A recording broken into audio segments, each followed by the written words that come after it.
샬롬, 평안하셨습니까?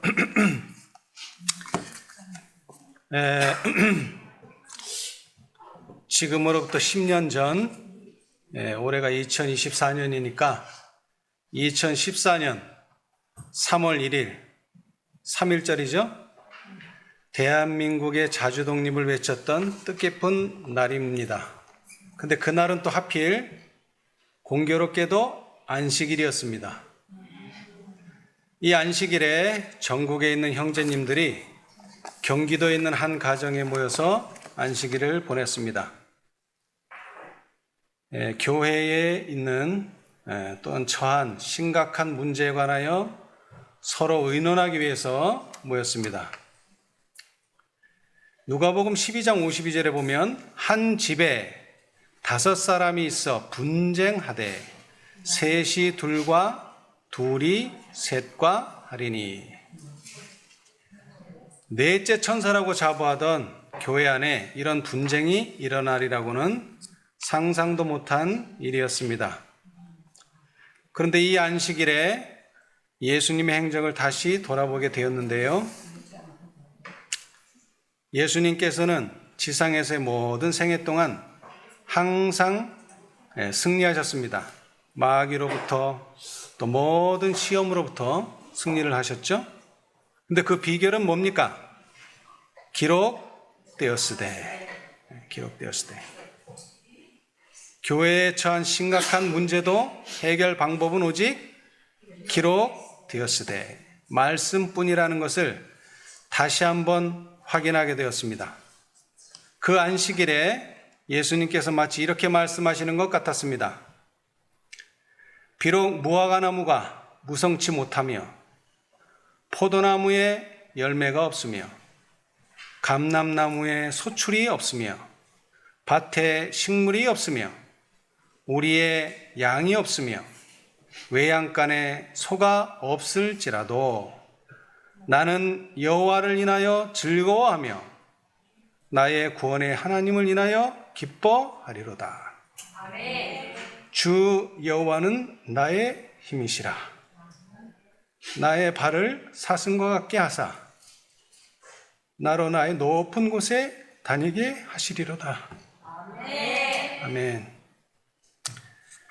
너희는 이 세대를 본받지 말고 오직 마음을 새롭게 함으로 변화를 받아 하나님의 선하시고 기뻐하시고 온전하신 뜻이 무엇인지 분별하도록 하라.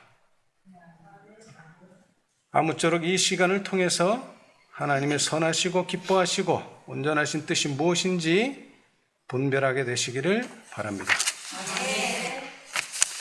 자, 우리 사도행전의 한 말씀을 보겠습니다. 사도행전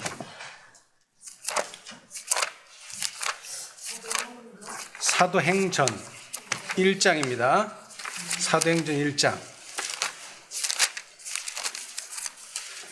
사도행전 1장 3절에서 6절입니다. 해 받으신 후에 십자가에 돌아가신 후에 또한 저희에게 확실한 많은 증거로 친히 사심을 나타내사 40일 동안 저희에게 보이시며 하나님 나라의 일을 말씀하시니라. 사도와 같이 모이사 저희에게 분부하여 가라사대 예루살렘을 떠나지 말고 내게 들은 바 아버지의 약속하신 것을 기다리라. 요한은 물로 침례를 베풀었으나 너희는 몇 날이 못되어 성령으로 침례를 받으리라 하셨느니라. 저희가 모였을 때에 예수께 묻자와 가로되 주께서 이스라엘 나라를 회복하심이 이때니까 하니. 여러분, 제자들이 예수님에게 궁금한 것이 많이 있습니다. 특별히 이 사건들, 앞으로 벌어질 사건들에 대해서 궁금한 것들이 많아요. 그런데 예수님께서 부활하시고 40일 동안 함께 계신 후에 제자들이 이런 질문을 합니다. 주께서 이스라엘 나라를 회복하심이 이때니까. 여러분, 이 질문이 어떤 질문입니까? 이스라엘 나라가 회복이 됩니까? 네. 왜 회복이 안 돼요? 자, 우리 마가복음을 보겠습니다. 마가복음 11장 13절 14절입니다. 멀리서 잎사귀 있는 한 무화과 나무를 보시고 혹 그 나무에 무엇이 있을까 하여 가셨더니 가서 보신저 잎사귀 외에 아무것도 없더라. 이는 무화과의 때가 아니니라. 예수께서 나무에게 일러 가라사대 이제부터 영원토록 사람이 내게서 열매를 따먹지 못하리라 하시니 제자들이 이를 듣더라. 뭐라고 말씀하셨어요? 예수님께서 이제부터 영원토록 사람이 내게서, 이 내가 누굽니까? 무화과 나무에서 열매를 따먹지 못하리라는 저주의 선고를 내렸습니다. 그런데 그 다음날 보니까 20절 21절에 저희가 아침에 지나갈 때 무화과 나무가 어떻게 되어버렸어요? 뿌리로부터 마른 것을 보고 베드로가 생각이 나서 여짜오되 랍비여 보소서 저주하신 무화과 나무가 말랐나이다. 그러니까 이 질문은 잘못된 거죠. 이스라엘 나라는 회복 안 됩니다. 그런데 뭐라고 질문했어요? 이스라엘 나라를 회복하심이 이때니까. 네. 질문 자체가 잘못됐어요. 질문 자체가. 이스라엘 나라는 회복되지 않습니다. 그런데 예수님께서 여기 답을 하셨어요. 7절에 사도행전 1장 7절 가라사대 때와 기한은 아버지께서 자기의 권한에 두셨으니 너희의 알 바 아니요 오직 성령이 너희에게 임하시면 너희가 권능을 받고 예루살렘과 온 유대와 사마리아와 땅끝까지 이르러 내 증인이 되리라 하시니라. 여러분 예수님께서 야, 네 질문이 잘못됐다 말씀하셨어요? 아니요. 뭐라고 말씀하셨어요? 때와 기한은 아버지께서 자기 권한에 두셨다. 그러면서 뭐라고요? 너희의 알 바 아니다. 다른 말로 하면 너희가 몰라도 된다. 자, 그럼 제가 또 질문하겠습니다. 언제 제자들이 성령으로 침례를 받습니까? 이 성경절에서 너희는 몇 날이 못되어 성령으로 침례를 받으리라. 몇 날이 못되어 성령으로 침례를 받으리라. 이미 말씀하셨어요? 안 하셨어요? 그런데 또 뭐라고 말씀하셨죠? 때와 기한은 너희 알 바 아니다. 몰라도 된다. 그러고서는 몇 날이 못되어 성령으로 침례를 받으리라.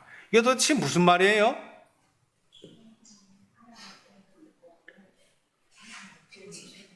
왜 지금으로부터 열흘이 지나면은 성령을 받게 되느냐? 그 이유는 하나님이 그렇게 정하셨기 때문에 그런 거예요. 왜? 절기가 그렇다는 거예요. 절기가. 부활절, 그러니까 초실절로부터 며칠을 계수해서 49일을 계수해서 50번째 되는 날이 오순절이에요. 그날 성령이 주기로 돼 있는 거예요. 그런데 그날은 누가 정했어요? 하나님이 정했어요. 하나님이. 아버지께서 이스라엘에게 주신 절기의 표상을 통해서 실체가 성취됩니다. 왜 열흘 후입니까? 아버지께서 그렇게 정하셨어요. 그런데 때와 기한은 몰라도 돼요. 자, 우리가 성경을 읽는데요. 성경의 근본적인 주제가 뭡니까? 각시대 대쟁투 299페이지 짧으니까 제가 읽겠습니다. 재림의 교리는 바로 성경의 근본적 주제이다. 자, 그렇다면 이 근본적인 주제인 재림, 이 재림의 때를 알 수 있습니까?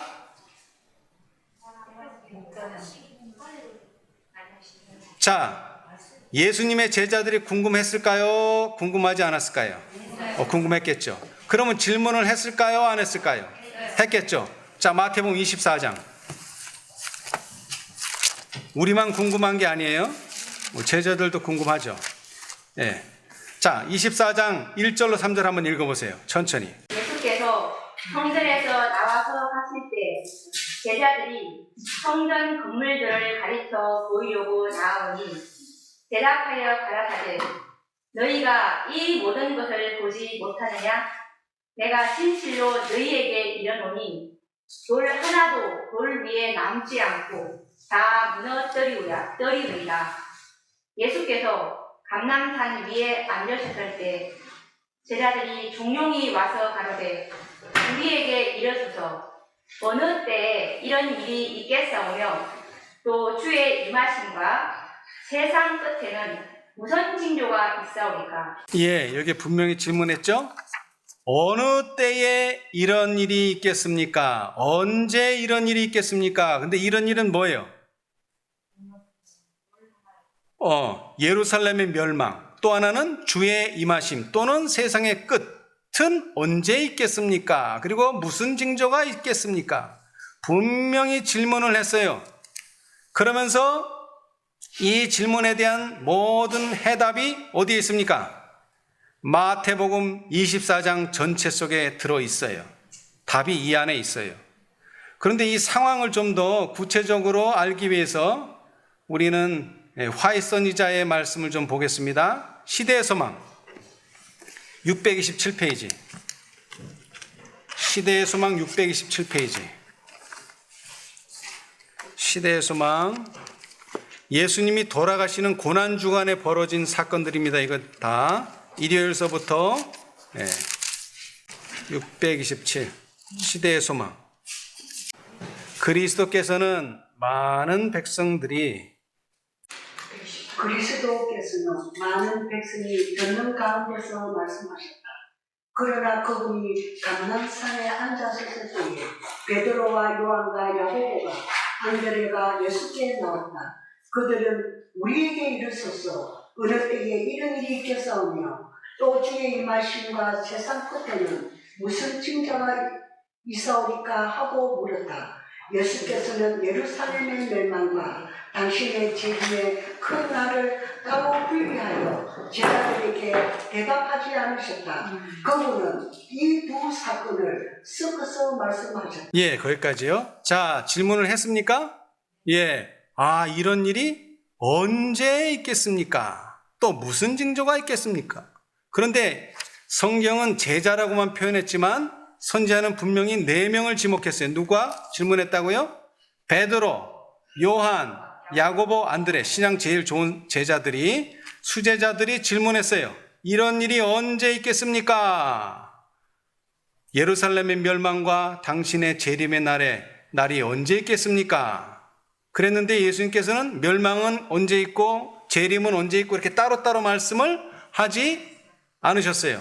그분은 이 두 사건을 섞어서 말씀하셨다. 여러분, 물과 기름이 섞이나요? 왜 안 섞여요? 성질이 달라서. 그런데 이 두 사건은 성질이 유사하기 때문에 섞어서 말해도 잘 섞여요. 근데 중요한 것은 뭐냐면은 지금 이 시점 2024년에 예루살렘은 이미 어떻게 됐습니까? 멸망했어요. 과거예요. 근데 아직도 뭐는요? 재림은요? 성취되지 않은 미래의 사건이에요. 다시 말하면 섞어서 말한 것 때문에 과거의 예루살렘의 멸망의 사건을 잘 연구하면 장래에 일어날 재림의 사건도 이해할 수 있다 없다? 있다. 그 다음을 제가 읽어보겠습니다. 만일 예수께서 당신께서 보신 대로 장래에 일어날 사건들을 제자들에게 공개하셨다면 그들은 그 광경을 견딜 수 없었을 것이다. 그들에게 자비를 베풀어 그분은 두 큰 위기를 섞어서 설명하시고 제자들이 스스로 그 뜻을 연구하도록 하셨다. 자, 제가 말씀드렸어요. 마태복음 24장에 답이 있다고요, 없다고요? 있다. 그런데 그 답은 그냥 읽으면 나오는 게 아니라 뭐라고요? 그 뜻을 연구하도록 기록한 거예요. 그러니까 연구가 좀 필요해요. 예수께서 예루살렘의 멸망을 언급하셨을 때 그분의 예언의 말씀은 그 사건을 넘어 주께서 일어나사 세상의 죄를 심판하셔서 땅이 더 이상 죽임을 당한 자들의 피를 숨기지 못하고 그대로 드러내 놓을 수밖에 없는 그 최후의 날에 일어날 대재화의 사건에까지 미쳤다. 이 모든 말씀은 제자들뿐만 아니라 이 세상 역사의 마지막 장면에 살게 될 사람들을 위하여서도 주어진 것이다. 자, 예루살렘은 언제 멸망합니까? 그리고 예수님은 언제 오십니까? 그 답은 마태복음 24장 속에 있습니다. 답이 있어요. 없는 게 아니에요. 그런데 그 답은 마태복음 24장 전체를 읽지 않겠습니다. 그 답은 어디에 있느냐? 읽는 자는 뭐 할진저? 깨달을진저. 이 읽는다는 말은 그냥 이렇게 읽는 그런 의미가 아니라 좀 더 깊이 제자들이 스스로 그 뜻을 연구하도록 하셨다.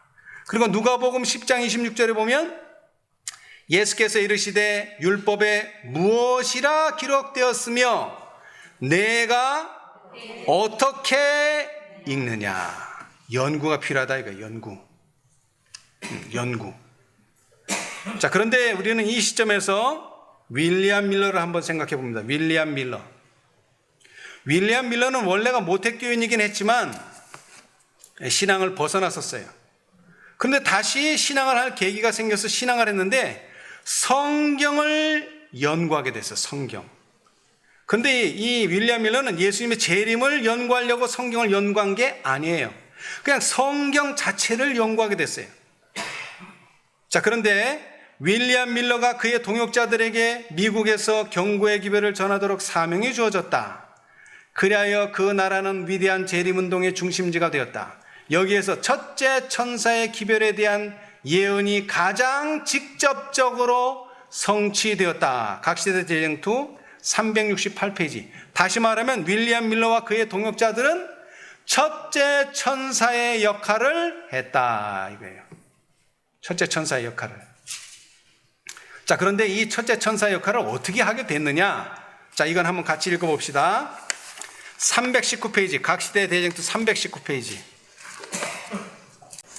그는 성경이 하나님의 계시일 것 같으면, 그러나 그는 성경이 하나님의 계시일 것 같으면 반드시 그 자체에 모순이 없어야 하고 그것이 인류의 교훈으로 주어졌다면 사람이 이해할 수 있어야 할 것이라고 생각하였다.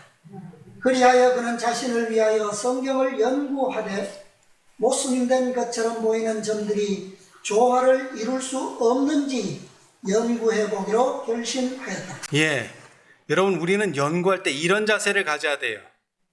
말씀대로 연구를 해야 돼요. 결론을 딱 지어놓고 그 결론이 맞느냐 틀리느냐 요거 증명하려고 성경 연구하면 답이 없어요. 예. 그런데 세상에서는 연구가 그래요.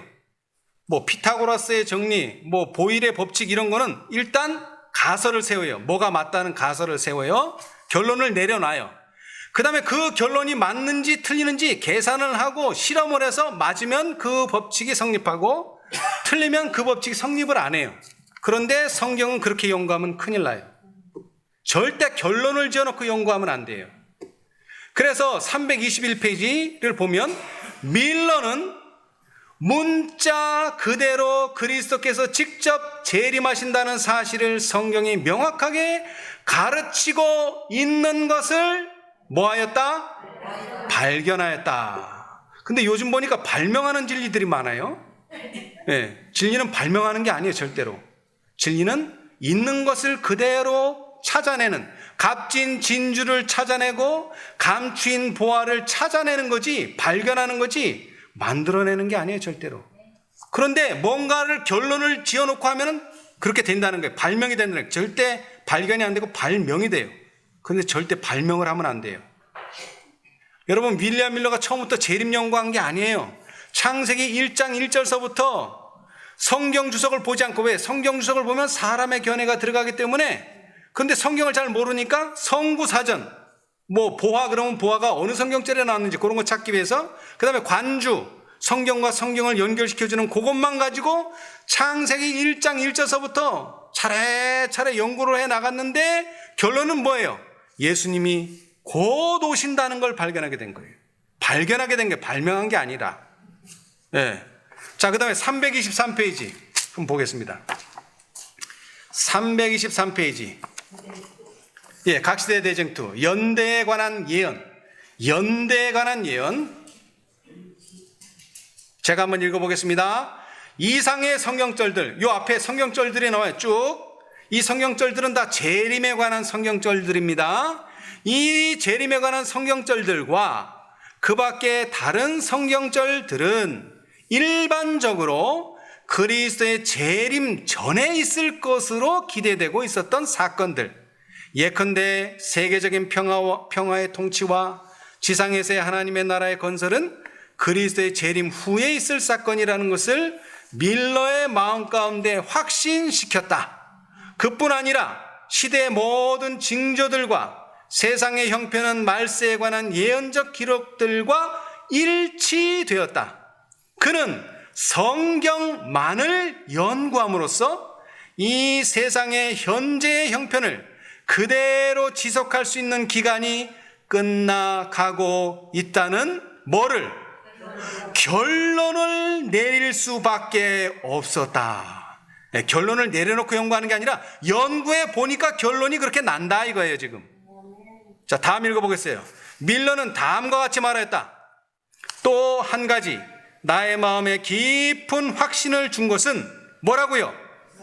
성경의 연대기였다. 연대기. 나는 과거에 이미 성취된 예언적 사건들이 모두 그 예언된 시기에 성취된 사실을 발견하게 되었다. 홍수가 내리기까지 몇 년? 120년.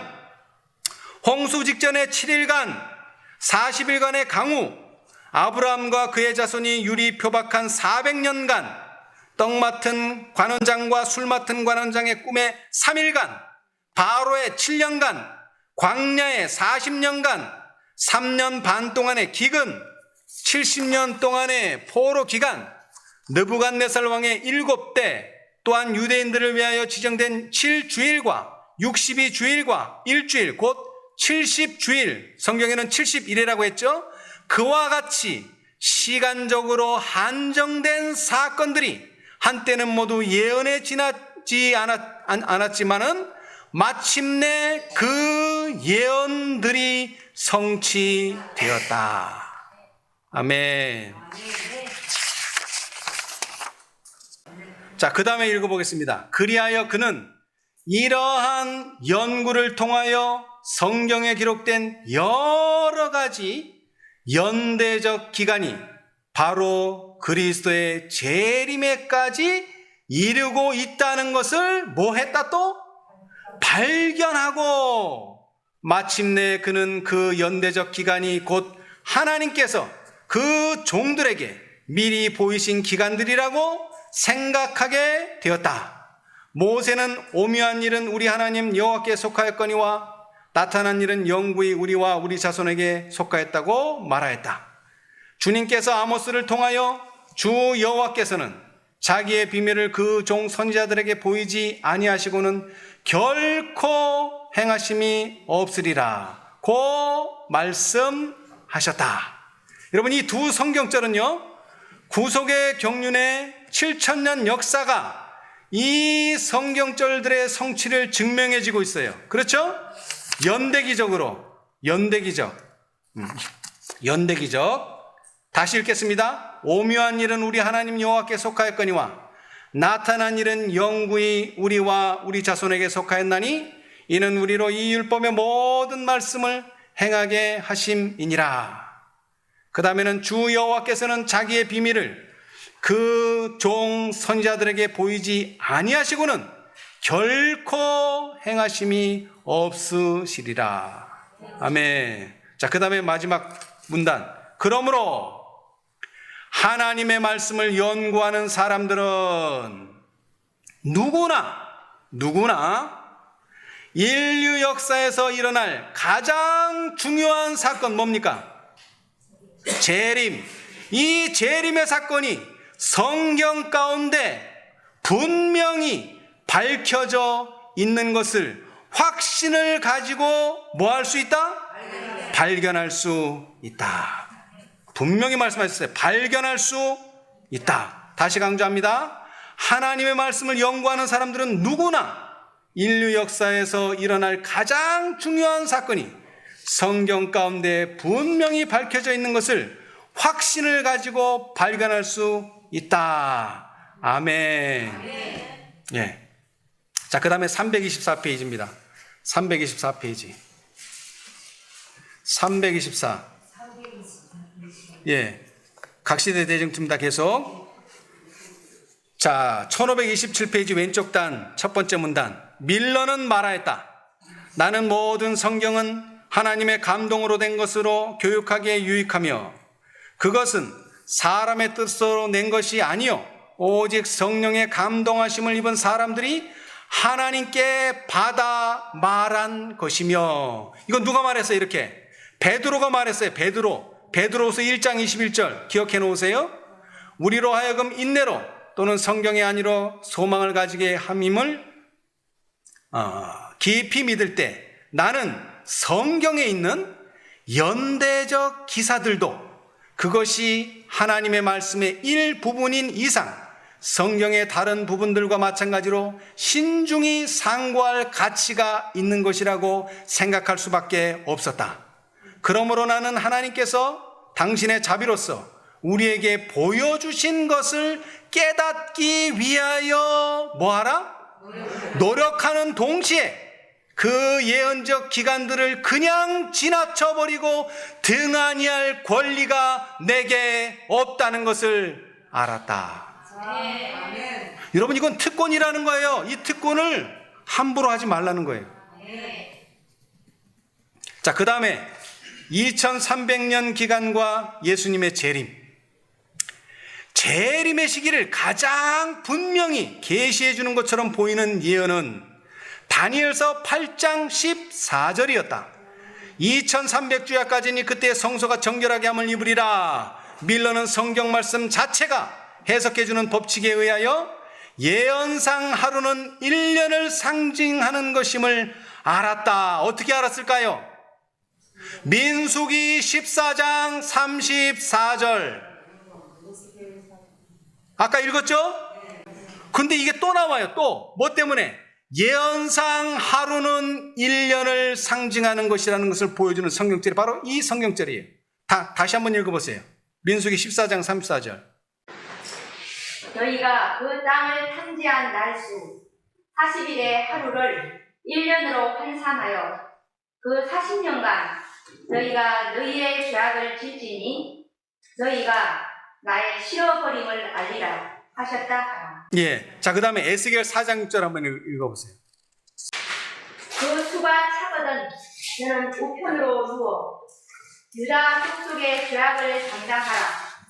내가 내게 40일로 정하였나니 1일이 1년이니라. 예. 자, 두 성경절이 다 1일은 뭐다? 1년이다. 그것만 같은 게 아니라 거기에 나온 숫자도 같아요. 얼마? 40. 여러분, 민수기 14장의 40과 에스겔 4장의 40은 숫자는 같지만 의미는 다릅니다. 네.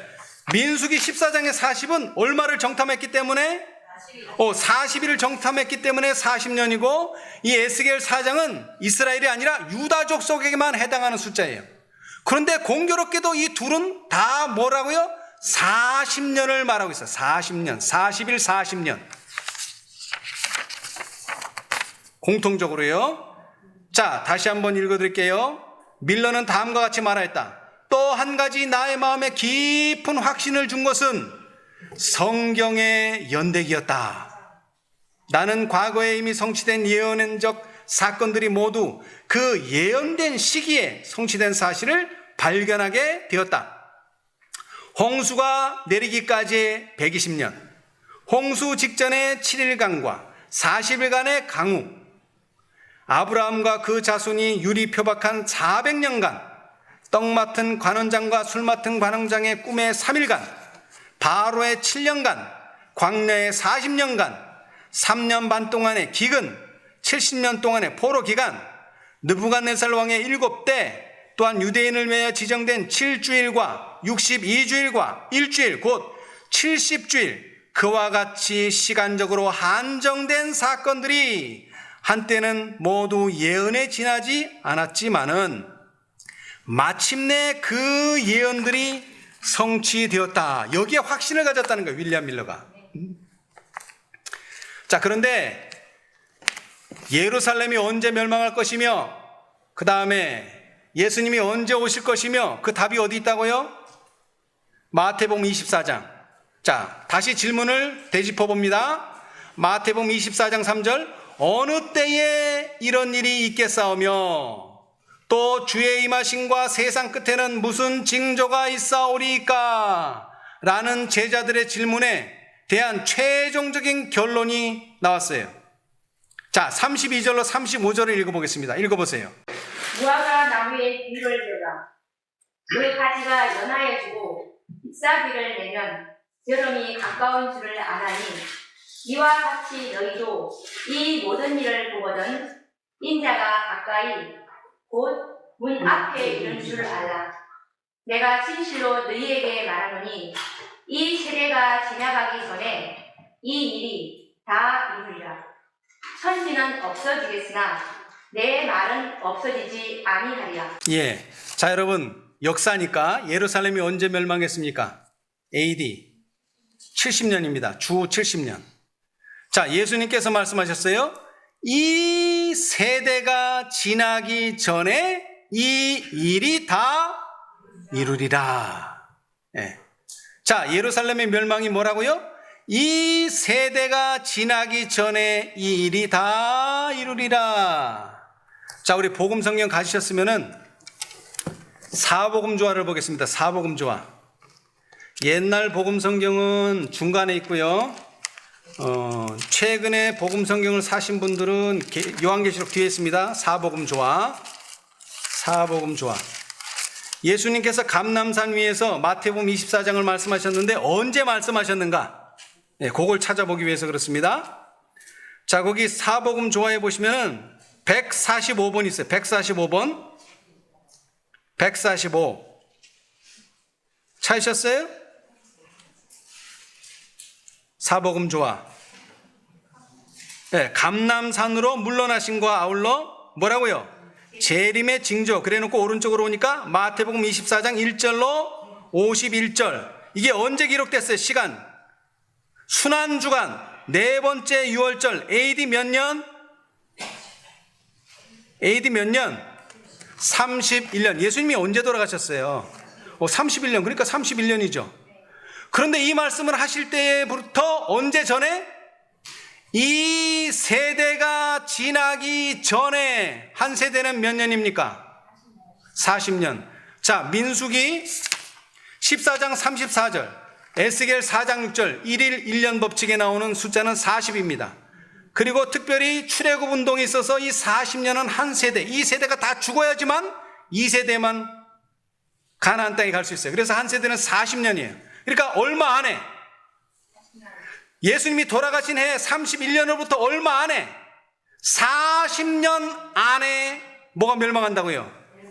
예루살렘이. 그런데 예루살렘이 언제 멸망했다고요? 딱 70년. 1년 전에. 1년 전에.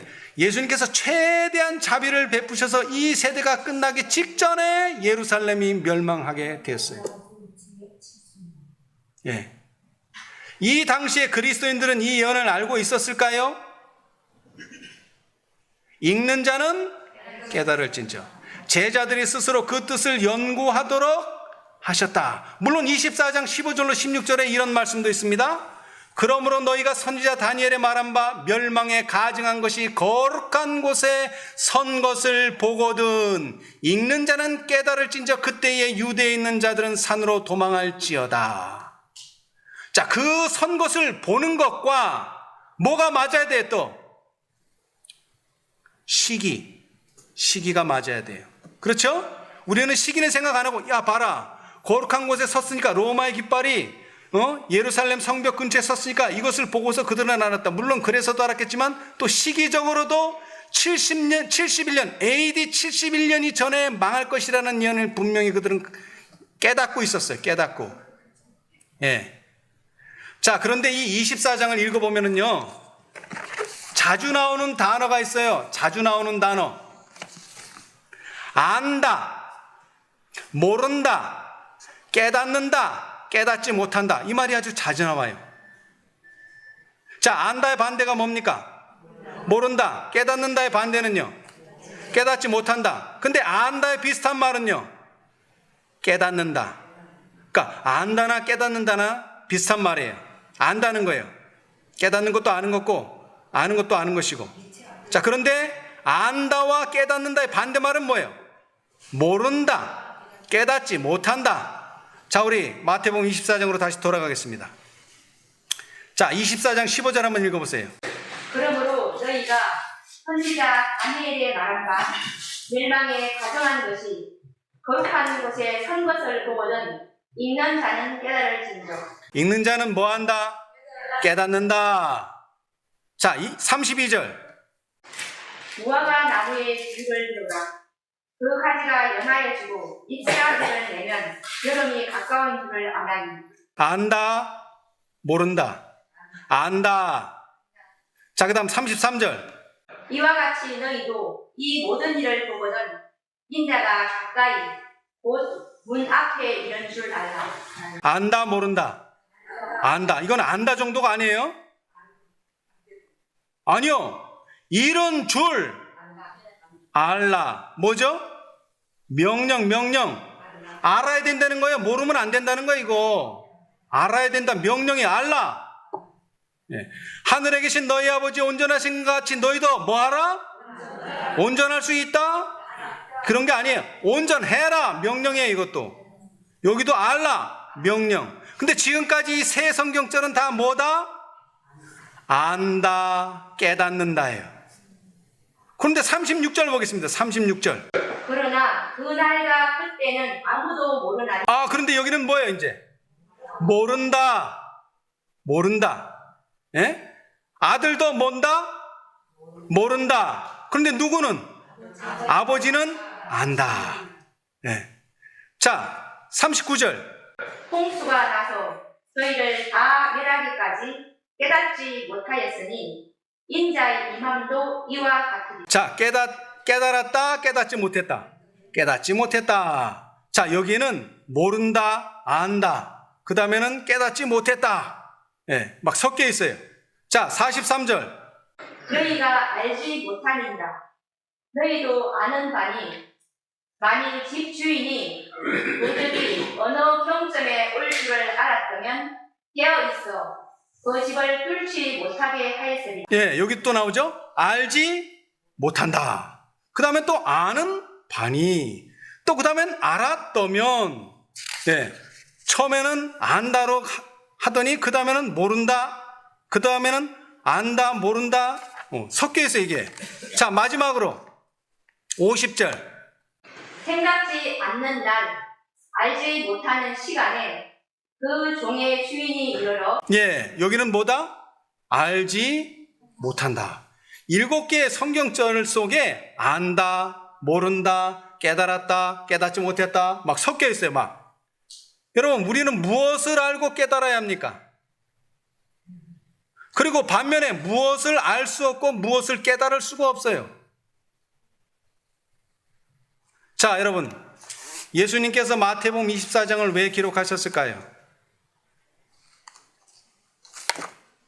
자, 우리 각시대 대쟁투를 보겠습니다. 각시대 대쟁투 37페이지. 여러분, 각시대 대쟁투 제1장이 뭡니까? 예루살렘의 멸망입니다. 마태복음 24장에 나온 사건이 첫 번째 다뤄지고 있어요. 각시대 대쟁투. 자, 37페이지. 37. 예, 각시대 대쟁투 37. 사람들은 그리스도의 말씀을 통하여 그들에게 주어진 교훈을 교만히 하지 않도록 경계해야 할 것이다. 그분께서는 예루살렘의 멸망을 제자들에게 경고하시고 그 멸망이 가까워 오는 데에 대한 징조를 알려주심으로 그들이 도망할 수 있도록 하신 것처럼 그분께서는 세상의 마지막 멸망을 경고하시고 그 날이 가까워 옴을 알려주는 징조를 주셔서 모든 사람으로 하여금 그 날에 임할 진노를 피할 수 있도록 하셨다. 자, 보세요. 왜 이걸 기록했다고요? 그 날을 피할 수 있도록 하기 위해서 기록하셨어요. 그렇죠? 예. 자, 그 다음 예수께서는 1월 성신에는 징조가 있겠고 땅에서는 민족들이 곤고하리라고 말씀하신다. 그분의 강림의 전조를 보는 사람들은 인자가 가까이 곧 문 앞에 이른 줄을 뭐 할 것이다? 알 것이다. 알 것이다예요. 알 것이다. 그러므로 깨어있으라고 경고하신다. 그 경고에 유의하는 사람들은 어두움 가운데 버려둠을 받지 않을 것이요 알지 못하는 때에 그날이 그들에게 임하지 아니할 것이다. 여러분, 징조만 가지고 아는 게 아니에요. 뭐를 가지고요? 연대기. 윌리엄 밀러가 연대기를 통해서 그 예수님의 재림의 시기가 가까움을 알 수 있었던 것처럼, 그래서 알지 못하는 때에 그날이 그들에게 임하지 아니할 것이다. 왜? 문 앞에 이른 줄을 알 것이기 때문에. 그러나 깨어있지 아니하는 자들에게는 주의 날이 뭐같이? 밤에 도적같이 이르게 될 것이다. 자, 각시대 대쟁투 370페이지. 각시대 대쟁투 370페이지. 이 윌리엄 당시 때의 사건입니다. 370. 첫째 천사가 반대를 당할 때 이런 말씀으로 반대를 당했어요. 370. 그날과 그 시를 알지 못하느니라 는 말씀은 재림 신앙을 거절하는 자들이 가장 흔히 제기한 논증이었다. 여러분, 이거 성경에 있어요, 없어요? 있어요. 성경절 가지고 이제 반박하는 거예요. 성경절 가지고 윌리엄 밀러의 재림의 시기를 정한 것을 가지고 봐라, 그 날과 그 시를 알지 못하느니라 성경에 나와 있어요. 그런데 그 날과 그 시를 알지 못하느니라는 마태복음 25장에 나오는 이야기입니다. 마태복음 24장은 뭐라고 나와요? 그 날과 그 때는 아무도 모르나니. 근데 그게 그 말이에요. 그 날과 그 때가 다른 말로 하면 그 날과 그 시예요. 그 날과 그 시. 여러분, 팔자라는 거 아세요? 팔자? 팔자. 8자. 왜 8자예요? 년, 월, 일, 시. 요 4가지를 2자씩 하면은 몇 자예요? 8자가 되는 거예요. 그게 60갑자예요. 60갑자. 계면년. 제가 계면년에 태어났는데 10지.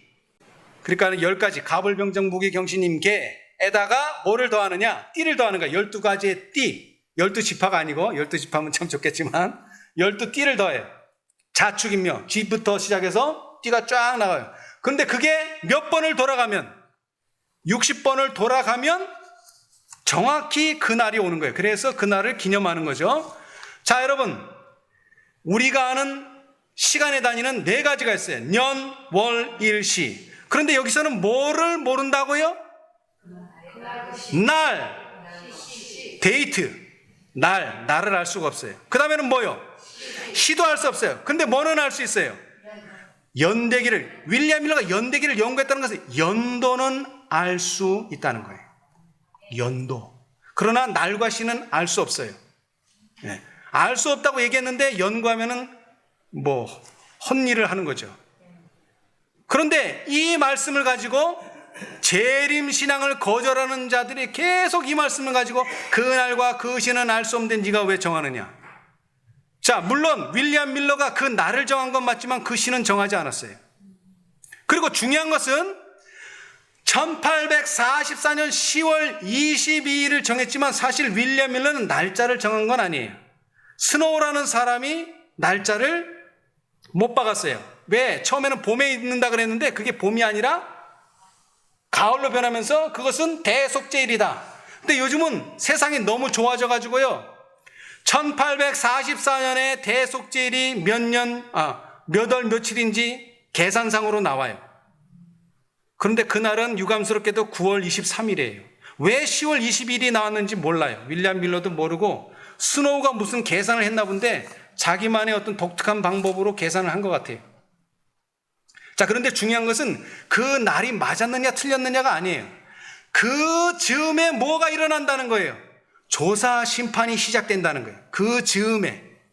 이게 중요한 거예요. 그 날이 중요한 게 아니에요. 자, 그 성경절은 그 날과 그 때는, 그 시간은 아무도 모르나니 하늘의 천사도 아들도 모르고 오직 아버지만 아시느니라고 되어 있다. 그러나 이 성경절을 명백하고 조리 있게 해석하는 사람들은 주님을 기다리는 사람들이었고, 이 성경절을 그릇되게 사용하는 사람들은 반대자들임이 분명히 나타났다. 어떻게 나타났는가 봅시다. 그 말씀은 그리스도께서 성전을 마지막으로 작별하시고 제자들과 함께 감람산으로 올라가서 잊을 수 없는 담화를 나누실 때에 하신 말씀이었다. 제자들은 어느 때에 이런 일이 있겠사오며 또 주의 임하심과 세상 끝에는 무슨 징조가 있사오리까? 라고 물었다. 근데 세상 사람들은 뭐라고 대답해요? 그날과 그 실은 알지 못하느니라. 모른다. 이게 답이라는 거예요. 모르는 게 답이라는 거예요. 자, 그런데 보세요. 그때에 대하여 예수님께서는 세상 끝의 징조를 말씀하시고 이 모든 일을 보거든 인자가 가까이 곧 문 앞에 이른 줄을 뭐라? 알아야 된다라고 말씀하셨다. 근데 세상 사람은 뭐라 그래요? 몰라야 된다. 그런데 예수님 뭐라고요? 알아야 된다. 근데 아는 게 뭐라는 거예요? 그날과 그 시를 아는 게 아니에요. 인자가 가까이 곧 문 앞에 이른 줄을 알라는 거예요. 연도를 알라는 거예요. 연도. 날과 시가 아니에요. 몇 월 며칠 몇 시에 오신다 이게 아니란 말이에요. 구주께서 하신 한 가지 말씀이 다른 말씀을 없이 할 수는 없는 것이다. 비록 그분께서 여기 분명히 말했어요. 오시는 날과 시를 아는 사람이 없을지라도 우리는 그 날과 그 시가 가까이 이른 것을 뭐 해야 한다? 알아야 한다. 는 가르침과 요구를 받고 있다. 자, 그 다음 잘 들으세요. 여기는 이제 경고가 따릅니다. 경고. 더욱이 우리가 그분의 경고를 멸시하고 그분의 재림이 가까움을 알기를 거절하거나 뭐하게 하면? 게을리하게 되면 홍수가 다가오는 것에 무관심했던 노아 당시의 사람들처럼 그 일은 우리에게 있어서 치명적인 사건이 될 것이라는 사실도 배웠다. 근데 이걸로 경고가 끝나는 게 아니에요.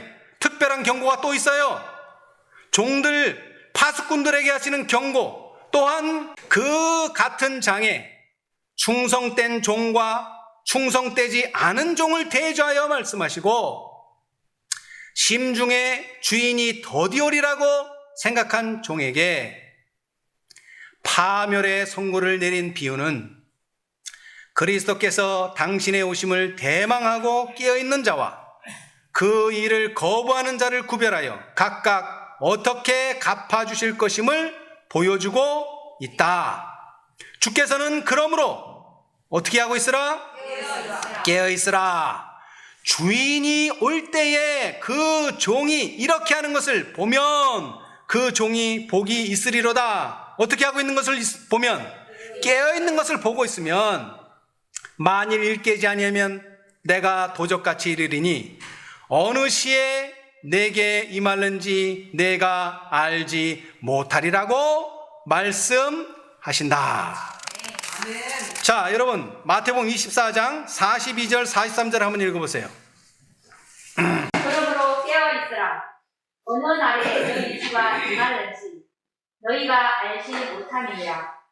너희도 아는 바니 만일 집주인이 도적이 어느 경쯤에 올 줄을 알았으면 깨어 있어 그 집을 뚫지 못하게 하였으리라. 예. 자, 그분이 가까이 곧 문 앞에 이른 줄을 모른다면 예수님은 어떻게 오신다고요? 도적같이 오신다. 네, 도적같이 오신다 그랬어요. 자, 이제 반면에 누가복음 12장 38절.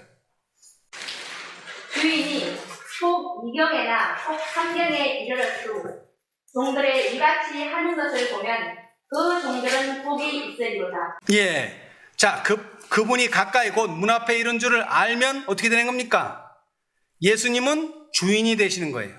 근데 반면에 그분이 가까이 곧 문 앞에 이른 줄을 모르면 예수님이 뭐가 돼버려요? 도적이 돼버리시는 거예요. 여러분, 예수님을 도적으로 만드시겠습니까? 아니면 주인으로 만드시겠습니까? 여러분의 마음을 정하시기 바랍니다. 예. 데살로니가 전서 5장 2절로 6절은 더 분명하게 말씀하셨어요. 주의 날이 밤에 도적같이 이룰 줄을 너희 자신이 자세히 모른다?